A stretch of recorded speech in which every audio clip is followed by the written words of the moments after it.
बालाघाट के दक्षिण बैहर से एक ऐसी खबर निकलकर सामने आ रही है जो विकास और विनाश के बीच बारीक लकीर को रेखांकित कर रही है।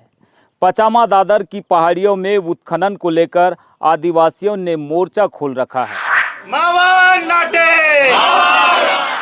आरोप है कि माइनिंग के लिए फर्जी रिपोर्ट के जरिए आदिवासियों की आस्था और उनके संवैधानिक अधिकारों को कुचला जा रहा है। 27 मार्च को जब पूर्व मुख्यमंत्री दिग्विजय सिंह बमनी गांव पहुंचे तो यहां पर आदिवासियों के आंसू आक्रोश में फूट पड़े। देखिए बीजीटी मीडिया की यह विशेष रिपोर्ट। जल जंगल जमीन की रक्षा कौन करेगा? हम करेंगे, हम करेंगे। बालाघाट के दक्षिण बैहर का ये शांत दिखने वाला अंचल आज एक बड़े असंतोष की आग में सुलग रहा है। ये संघर्ष है अपनी जड़ों को बचाने का। ग्राम बमनी में जब राज्यसभा सांसद दिग्विजय सिंह पहुंचे तो नज़ारा किसी राजनीतिक रैली जैसा नहीं बल्कि एक डूबते हुए समुदाय को मिली उम्मीद के जैसा था।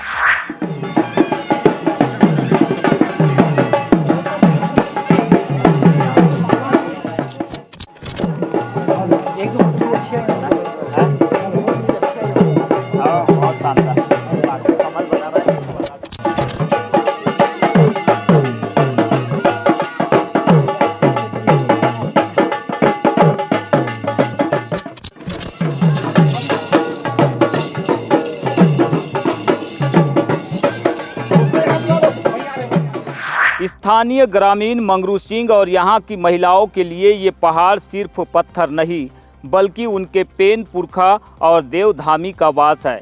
ग्रामीणों का कहना है कि जल जंगल और जमीन ही उनकी आजीविका है। एक तरफ सरकारी नौकरियों में सीधी भर्ती न होने से युवा पलायन को मजबूर है तो दूसरी तरफ अब उनकी पैतृक जमीन भी छीनी जा रही है। अब यहाँ अगर उत्खनन हो जाएगा, जंगल बर्बाद हो जाएगा, यहाँ सब हमारा जो जीवन सब दुर्दशा हो जाएगा। हम इतने पूरे क्षेत्र में एक आदिवासी गौंड समाज और अन्य समाज के भी जो लोग हैं, हमारा जीवन दर दर हो जाएगा, हम गली गली के हो जाएंगे। इसलिए हमारा बिल्कुल ऐसा आत्मा है कि वहाँ ये उत्खनन नहीं होना चाहिए, हमारा जंगल बचना चाहिए और हमारे जीवन विकास होना चाहिए। कई वर्षों से हमारा विकास रुक गया था, अब ऐसी अवसर आया है तो हमारा विकास हो।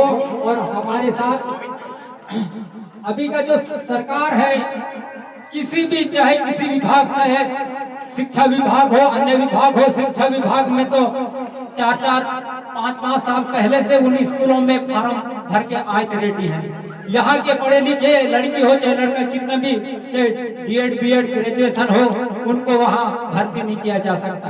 हमने लगातार 1 फरवरी से लगातार अभी तक के संघर्ष कर रहे हैं और आज दर यहाँ के लोग पलायन जा रहे हैं और बाहर के लोग यहाँ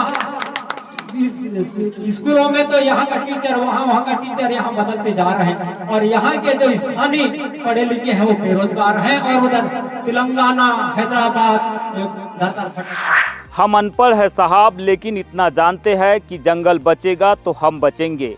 ये लकड़ी, ये वनोपज और हमारे देवी देवताओं के थान अगर ये चले गए तो हमारा वजूद खत्म हो जाएगा। पत्ता तोड़ते हैं, उधर से चार तेंदू खाने का चीज पूरा निकालते हैं जी। हाँ, पानी भी हमारा झरना का उधरी है, पानी के झरना का पानी पीते हैं। देवा धाम में उधरे है। कौन से देव है तुम्हारे? देव हाँ? जल माता है और खेर माई है। खेर माई है। विवाद के केंद्र में है पचामा दादर बॉक्साइट पहाड़। क्षेत्रीय विधायक संजय उइके ने एक गंभीर खुलासा किया है। उनका आरोप है कि खदान के लिए तैयार पर्यावरण प्रभाव आकलन यानी कि EIA रिपोर्ट पूरी तरह से फर्जी है।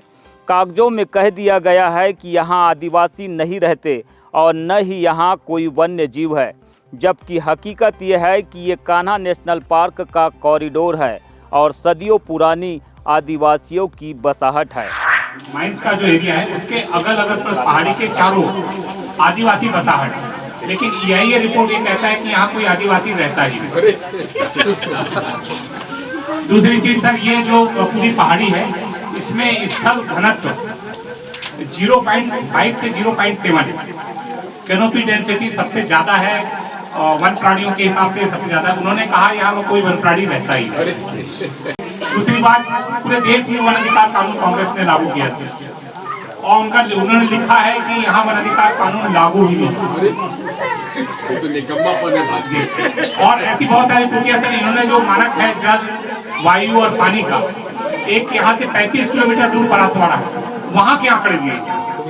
तो हम सब लोगों की लड़ाई इसी बात की है। तो आप लोग चाहते हो कि देना चाहिए कि नहीं देना चाहिए? पक्का? आखिरी दम तक? धन्यवाद। तो ये लड़ाई हम लोगों की सर, एक तो ये पूरा क्षेत्र पेशा अधिकार है, इसमें पेशा कानून लागू है, तो ना तो ग्राम सभा को महत्व दिया जा रहा है, ना FRA के लिए हम लोग लड़ रहे हैं। 7 वन संसाधन के दावे हमने प्रस्तुत किए हैं, लेकिन उसमें फॉरेस्ट विभाग कोई सहयोग नहीं कर रहा है। तो अभी हमारा जिला स्तर तक पहुंचा है, उसकी लड़ाई हम सब लोग लड़ रहे हैं। आप आ गए हैं तो बड़ी अच्छी बात है, इस लड़ाई को हम लोग अपने मुकाम तक ऊंचाई पर। संविधान की 5वीं अनुसूची और पेशा एक्ट यहाँ के आदिवासियों के लिए कवच है। ग्राम बमनी के प्रवेश द्वार पर लगा ये शिलालेख गवाह है कि 1998 से यहाँ ग्राम सभा सर्वोपरि है।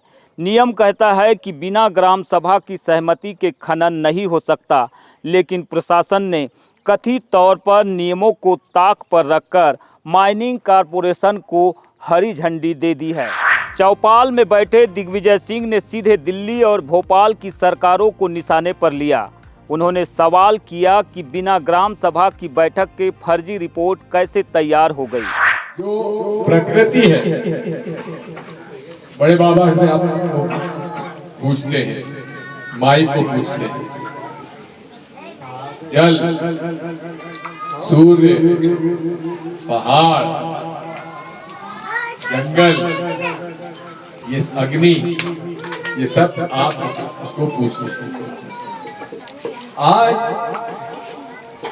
अगर यहाँ बॉक्साइट या मैग्नीशियम है भी, तो किसका है? वो आपका है। ये बाहर वाले का कहां से हो गया भाई? यहाँ दादा परदादा सब यहाँ रहे, तो इस पे अधिकार आपका होगा कि बाहर से आने वाले बड़े सेठ का होगा? जब हमारा होगा तो संजय भैया ने कहा आखिरी दम तक मैं भी आपके साथ। मुरारी जी ने जो अभी बताया पेशा कानून, ये पेशा कानून क्या है? मूल रूप से आप सब लोगों का जो अधिकार है, जो जन अधिकार है, जिसको सर्वसम्मति से संसद ने कानून पास किया, उसका पालन नहीं हो रहा। मैं पूछना चाहता हूं, क्या आपका गांव, नाम उसका बमनी में ग्राम सभा हुई क्या? ग्राम सभा हुई क्या? तो बिना ग्राम सभा के पास करे ये EIA की रिपोर्ट कैसे बन गई? और रिपोर्ट भी बनी अंग्रेजी में, यहाँ कितने लोग अंग्रेजी जानते हैं? यही हमारी शिकायत है। दिग्विजय सिंह ने कहा कि संविधान की शपथ लेने वालों, कम से कम इन आदिवासियों को तो बख्श दो। 5 से 10 लाख के मुआवजे से इनकी संस्कृति नहीं बचेगी। राहुल गांधी आज उन्हीं अधिकारों की लड़ाई लड़ रहे हैं जो कभी पूर्व प्रधानमंत्री इंदिरा गांधी ने आपको दिए थे। अभी तक क्या होता है? सरकार आई, लाख, 2 लाख, 5 लाख, 10 लाख रुपए दे के आपसे आपका मुआवजा हो गया, जाओ। उसके क्या होना है? साल 2 साल में खर्च हो जाता है। यहाँ आपके बाप दादा रहे और यहाँ प्रकृति ने, ईश्वर ने इतना आपको लघु वनोपज दिया है और साथ में आपके हकों की लड़ाई लड़ेंगे। आप चिंता नहीं करिए, मैं आपके साथ हूँ। हमारी पार्टी कांग्रेस पार्टी आपके साथ है। इंदिरा गांधी आपके साथ थी कि नहीं थी? उन्हीं के कारण हमारे आदिवासियों का जमीन आज बचा है। तो अब उन्हीं का पोता राहुल गांधी आपकी लड़ाई लड़ रहा है,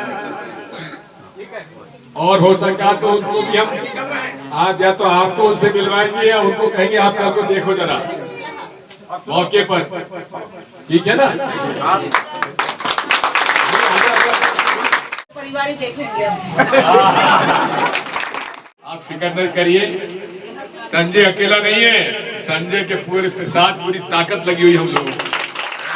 पचामा दादर की इन पहाड़ियों से उठी ये आवाज़ सिर्फ एक गांव की नहीं है, बल्कि पूरे आदिवासी समाज की अस्मिता की गूंज बन चुकी है। 12 फरवरी के जन आक्रोश ने प्रशासन को फिलहाल कदम पीछे खींचने पर मजबूर तो कर दिया है और जन सुनवाई 7 मार्च तक टल गई है, लेकिन सवाल अब भी बरकरार है। क्या विकास का रास्ता आदिवासियों की कब्रगाह से होकर ही गुजरेगा? ग्रामीणों ने साफ कर दिया है कि वे अपनी जान दे देंगे, लेकिन अपने पेन पुरखा की निशानी इन पहाड़ों को खदान में तब्दील नहीं होने देंगे। कैमरा पर्सन कमल कोडले के साथ मैं यमलेश वंजारी, बीजीटी मीडिया, बालाघाट।